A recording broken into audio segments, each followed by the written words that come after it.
Welcome to Training Unleashed, the show that will help you design and deliver training that's off the chain and will make a difference. Now, here's your host, Evan Hackel.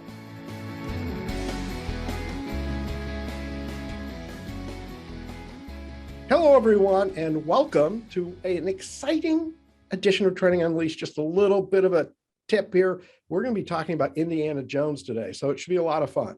Before we get started, I want to thank my sponsors, C-Suite Radio, C-Suite TV. Without them, I couldn't do the show. Really appreciate them.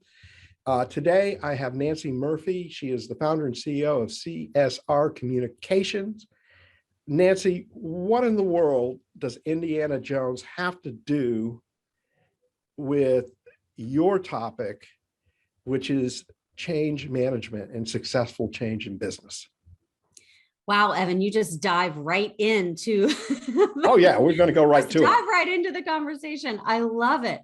So, well, first of all, I'm going to say that our topic today is change leadership, which is different from change management. And we can talk about that as well. Please. And so how does Indiana Jones relate to change leadership? Because organizational change means humans need to change, right? Organizations are made up of people, and people are messy, emotional beings. So they need to be led, not managed. And one of the things that often gets in the way of successful change are what we at CSR Communications call artifacts, right? All those little things we leave behind when we move forward with change that tell us who and what we value, what matters, and how things really get done around here. And often they conflict with the change we want. So, like Indiana Jones, we must go on a quest, an archaeological dig, to find those artifacts, unearth them, and replace them with ones that support the change we're leading. I like that. I like that. It's interesting you talk about change, because in training, I always use this term, which is harder to unlearn than it is to learn. Yes. Do you see that and experience that in organizations? Yes, absolutely. And I mean, really, any kind of change is hard. I often, though, see where if people have entrenched assumptions and beliefs based on some way they've been taught to do something, right? And those assumptions and beliefs are implicit versus explicit, like we don't put them on the table and challenge them, then it's even harder to get people to work differently, to behave differently. So in some ways, the great resignation that we're seeing, the wave of Gen Z coming into organizations, I think is very unsettling for some people. Like, oh my gosh, now we need to train people over and over and over again. There's all this turnover. But in other ways, think about it, it's a fresh start, right? Yeah. So you might be able to teach people, particularly those younger people coming into your organization for the first time, how you would like them to do XYZ inside your organization. So yes, absolutely easier to learn something than to unlearn, because we get really locked in to those things that we now maybe associate with our identity because it's the way we've always done them. Yeah. I can't wait to talk to you about generations, because one of my favorite topics. Before we get into that, you've coined a word, intrapreneurship. Did I pronounce that correctly? Yes, you did, Evan. And what is that? Intrapreneurship. These are the unsung heroes of organizational change, our intrapreneurs, right? They're the internal change agents. They're the ones leading change, doing the small, strategic, sustained action that makes organizational change stick. So like entrepreneurs who go outside organizations or systems to disrupt, right? They do it from the outside, but they have innovation, an innovative mindset, sort of that disruptive spirit. Intrapreneurs do those same things. They have innovative mindset, disruptive kind of culture in their brains, but they change organizations from within. I love the new word. I love it, because I do think that innovation is much more difficult inside an organization than it is from a fresh perspective, fresh startup, getting back to unlearning. So, naming it, I think, inspires it. So cool name. So I know that your key of what you talk about is how do you make change effective? Because a lot of companies try change and they fail. And I think there are tons of statistics on it, but most mergers do not succeed. Lots of companies try to make changes and they're unsuccessful. Then there are some companies that are exceptionally good at it. What are the keys? What are the characteristics? What are the things that people need to look at to make change be successful in their organization? Well, I think first of all, let's stop talking about managing change, because that implies that change is something that is predictable, controllable, linear, logical, right? That you're just in certain stages for X amount of time. And if you just have the right checklists and processes, everything's going to be easy peasy. And let's go back to what I said earlier, which was organizations are made up of people. People are messy, emotional humans. And especially when it comes to change, there are psychological triggers that make change hard. So we can't manage people. We can manage things, but we can't manage people. We need to lead people. And so the first mistake oftentimes organizations make is approaching change from a purely scientific process, as if it's this controllable, linear, logical, predictable thing. And implementation of change might have some of those checklists and processes and things, right? But we really need the change leadership first. The second thing is appreciating the emotional aspects of change. I think we're seeing this a lot in the last couple of years, right? Where change fatigue inside organizations is very quickly becoming change revolt. And that's because the emotional components of that have not been fully addressed or attended to by our leaders. So how do we understand the psychological triggers that make change hard and do what we can to minimize them? How do we look at what's beneath and behind resistance and use resistance to make the change stronger, to eliminate blind spots, to maybe slow things down a little if we have control over that, right? So let's switch from managing change to leading change and understanding and addressing all of those emotional components. That will lead to more effective change. What you're saying that I really like is that you're saying is that there has to be a buy-in. There has to be an emotional understanding. And it's not just the action of doing, but it is, I mean, I'll say this, you didn't say this, but treating people with respect and valuing that they are part of the process. I'm going to, because this is very interesting, and I think something our audience cares a lot about, because in training, and we'll talk about this more in a little bit, but training is a very important part of any kind of change action. Yes. But what I'd love to have you do, if you could, is share a case study of a real customer or client. And I don't care about the name of the customer, and I don't care even what business they're in. So we don't, you don't need to say, well, it was this company or that company, because, I have a lot of clients that in my consulting business that, they wouldn't care for me to share their names. but I think sort of like, this is what we found in the company. This is what their desire to do was, and this is how we all made it work. Something of that nature. I know I'm putting you a little bit on the spot, but I've talked to you enough to know in our pre-interview that you can handle it. Well, thank you.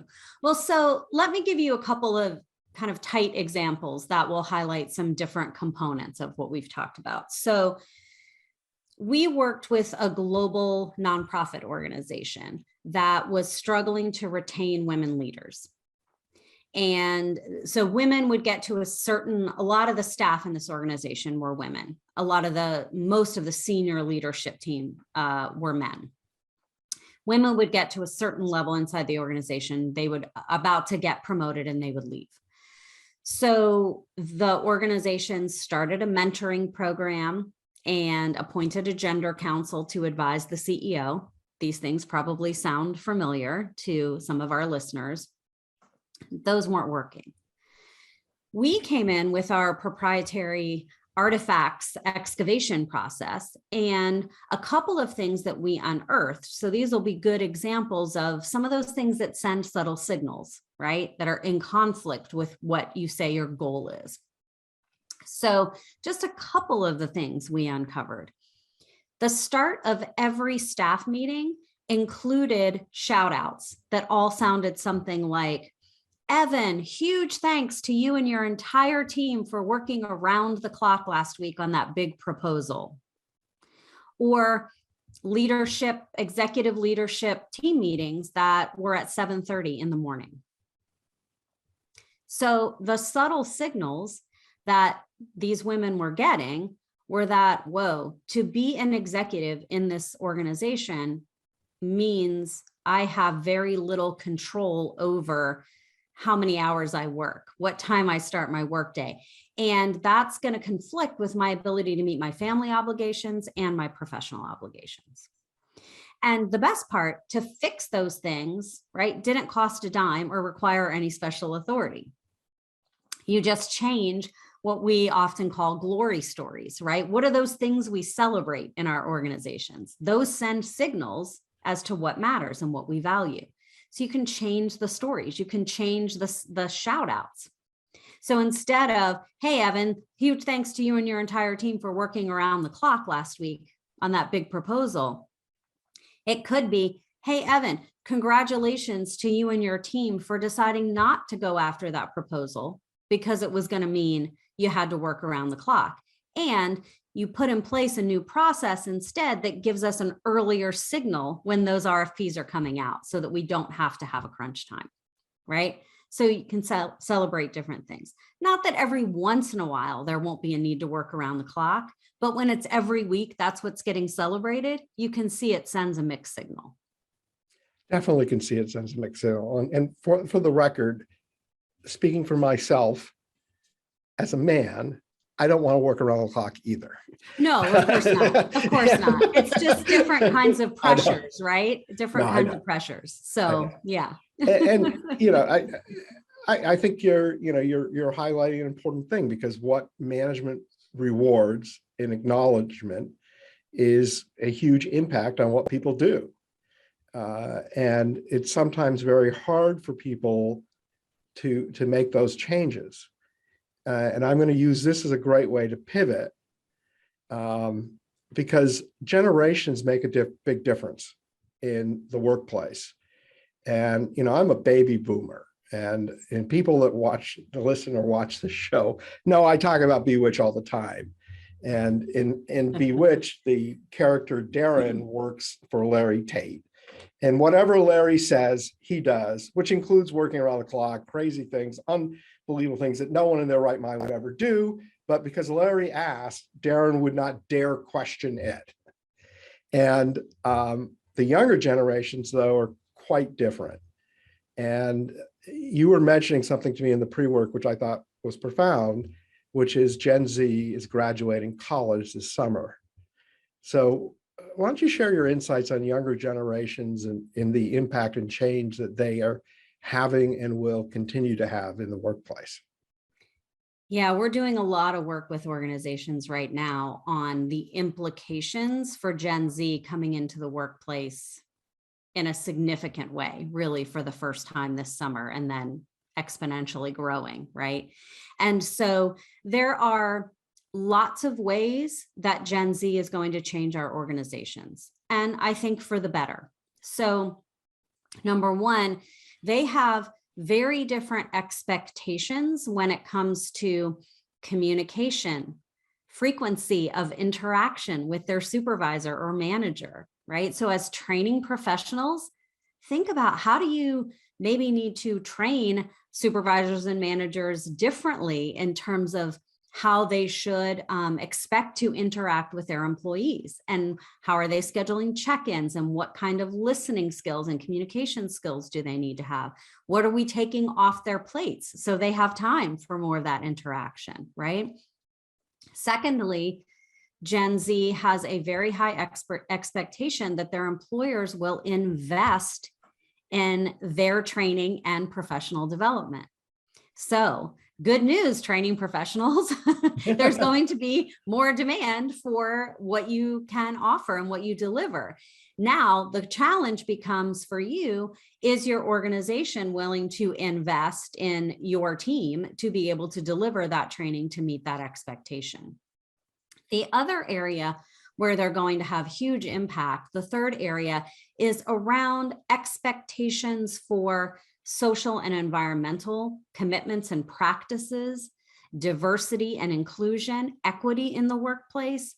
And so those are also areas of training when it comes to maybe different work practices and policies and things.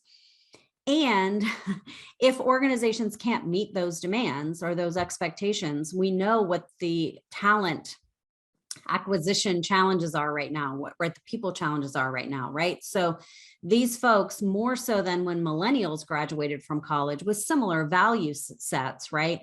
These folks are going to have their choice for where to go in the workplace. And at the same time, some experts are predicting that in 2023, which I know, God help us, is next year. Yeah. I can't believe it, that we may actually have for the first time more freelancers in the workplace than traditional employees. And that is definitely true with Gen Z. Has a very entrepreneurial spirit. Lots of them want to start their own companies or their own organizations. So I think we're seeing lots of churn on the horizon in the very near future inside our workplaces.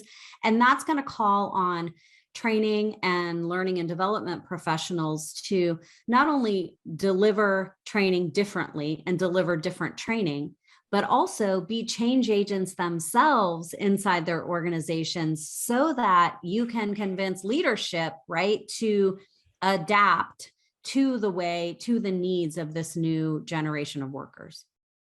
So from a purely acceptance of change point of view, do you see Gen Z and younger millennials being more receptive and more willing to change, or harder to change?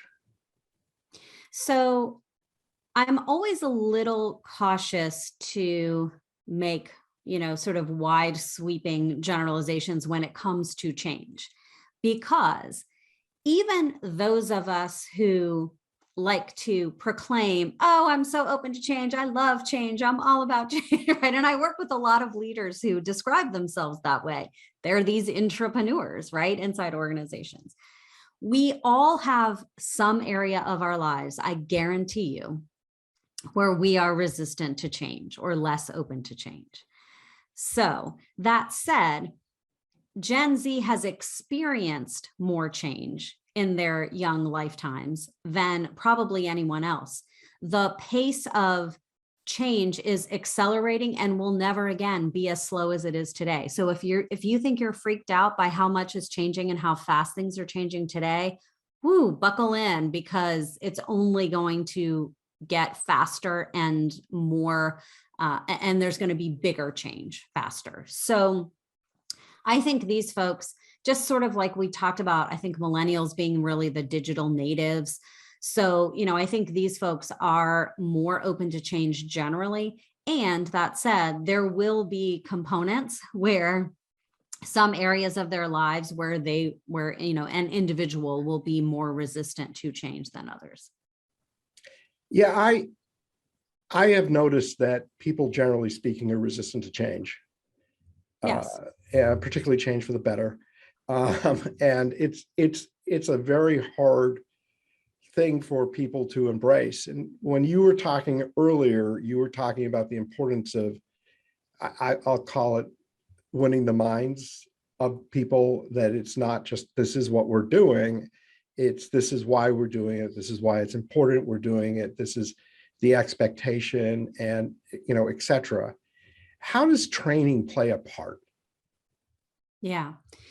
So I think training plays a part in several ways. Number one,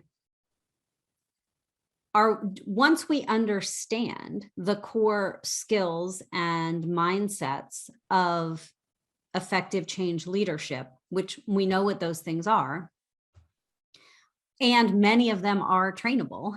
These are learnable skills and learnable mindsets. Are we actually training people inside our organizations to be more effective leaders of change? Are we supporting our leaders and managers in that way? And are we training our employees to be responsive to change? So are we training them to be agile, resilient, growth oriented? Right? And are we looking for all of those artifacts as training leaders that might be incongruent with the messages we're sending through our training?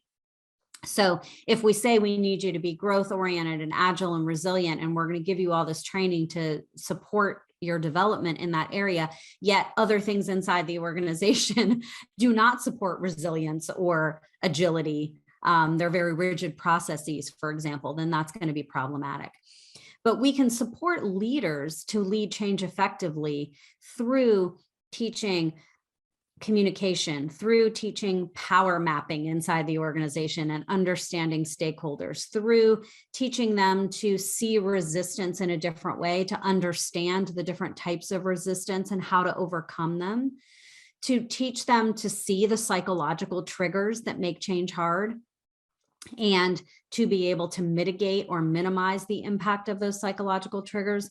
So I think there's huge opportunity for training, learning, and development in this coming wave of workplace changes to enable our organizations to thrive and grow and not break amidst change, right? I mentioned this change fatigue is very quickly becoming change revolt. And while a lot of these changes are good and necessary, they can break organizations if we don't have the right infrastructure and supports in place. You know, when you sit there and you talk about change revolt, I think of all these organizations that want to bring their employees back to the workplace, and the employees literally saying no. In some degree, I think it's because right now employees have a leverage in the workplace because jobs are ample and being able to change is there, and that may shift if the workplace changes. Having said that, I do think that employees are much more willing to vocalize themselves in part generationally in the workplace when they're unhappy. And I think it should be embraced as a good thing, because people that are upset, resentful, and just chew it and don't ever express it, they will negatively impact the organization and eventually will leave. So it's healthier to have a meaningful conversation.